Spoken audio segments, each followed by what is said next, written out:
आप देख रहे हैं फानूस टीवी। मंगलौर रुड़की रोड पर स्थित अब्दुल कलाम चौक पर पीरपुरा के ग्रामीणों ने देश के पूर्व राष्ट्रपति और मिसाइल मैन अब्दुल कलाम आजाद की पुण्यतिथि मनाई और उन्हें श्रद्धांजलि अर्पित की। इस मौके पर पीरपुरा गांव के लोग इकट्ठा रहे। वहीं ग्रामीणों ने यह भी कहा कि अब्दुल कलाम आजाद वो शख्सियत रही हैं जिन्हें कभी नहीं भुलाया जा सकता। ग्रामीणों ने कहा कि अब्दुल कलाम आजाद ने राष्ट्रपति पद पर रहते हुए कभी अपनी तनख्वाह नहीं ली और देश के विभिन्न मिसाइलें बनाने का काम किया। अभी हाल ही में चंद्रयान 3 के इंजन बनाने में भी उनका बड़ा सहयोग रह चुका है और वह प्रशासन व सरकार से अपील करते हैं कि इस चौक पर अब्दुल कलाम साहब की प्रतिमा स्थापित की जाए ताकि तमाम उम्र लोग इनके द्वारा किए गए कार्यों से प्रेरित होकर देश का नाम रोशन करने का काम करते रहें। ये अब्दुल कलाम चौक है। यहाँ पर हमने बड़ी अकीदत के साथ उनकी पुण्यतिथि मनाई और उन्होंने जो अपने जीवन काल में जो देश के लिए काम किए, पूरा जीवन देश को समर्पित किया। देश के लिए महान काम, पूर्व राष्ट्रपति रहे। राष्ट्रपति रहते हुए जो उन्होंने एक मार्ग लोगों को दिया वो एक सराहनीय है।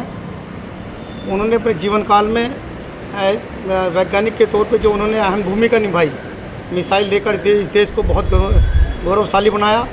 पूरी दुनिया के अंदर इस देश का लोहा मनवाया।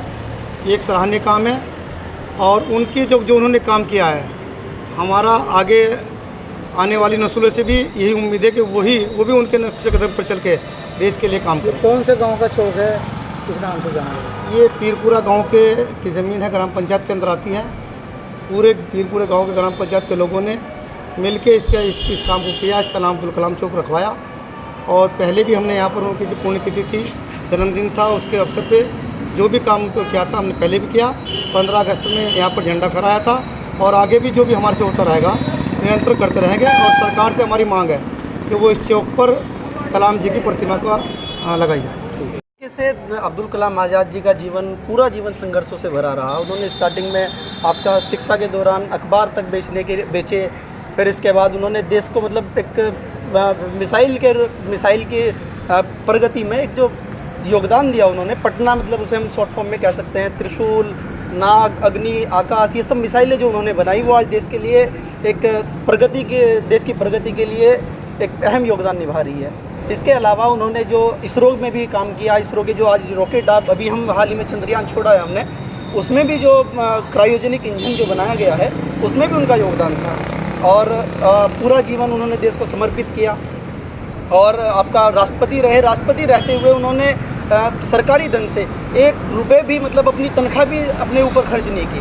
अब जैसा आज के राष्ट्रपतियों का या उससे पूर्व में भी राष्ट्रपति जो रहे हैं, परिवार उनका राष्ट्रपति भवन में रहा या और सगे संबंधी भी राष्ट्रपति भवन में रहे, लेकिन उन्होंने अपने राष्ट्रपति रहते हुए किसी अपने एक सगे संबंधी को भी राष्ट्रपति भवन में भोजन तक करने की अनुमति नहीं दी। उनका जीवन पूरा संघर्षों से भरा था, देश को समर्पित था। और जिस तरीके से उन्होंने देश के लिए काम किए है तो सरकार ने भी बहुत से कदम, बहुत सी योजनाएं उनके नाम से चलाई है। उसी के सिलसिले, उसी क्रम में एक छोटा सा प्रयास पीरपुरा ग्राम पंचायत की ओर से किया गया है। और जैसे हमने अब्दुल कलाम चौक नाम रखने का प्रयास किया है तो सरकार से भी हमारी एक मांग है कि इस चौक का अनावरण किया जाए, उनकी प्रतिमा लगाई जाए और मतलब देश के लिए जो उन्होंने काम किए हैं एक श्रद्धांजलि के तौर पे उनके लिए ये कम से कम एक छोटा सा कदम हम उठा सकते हैं।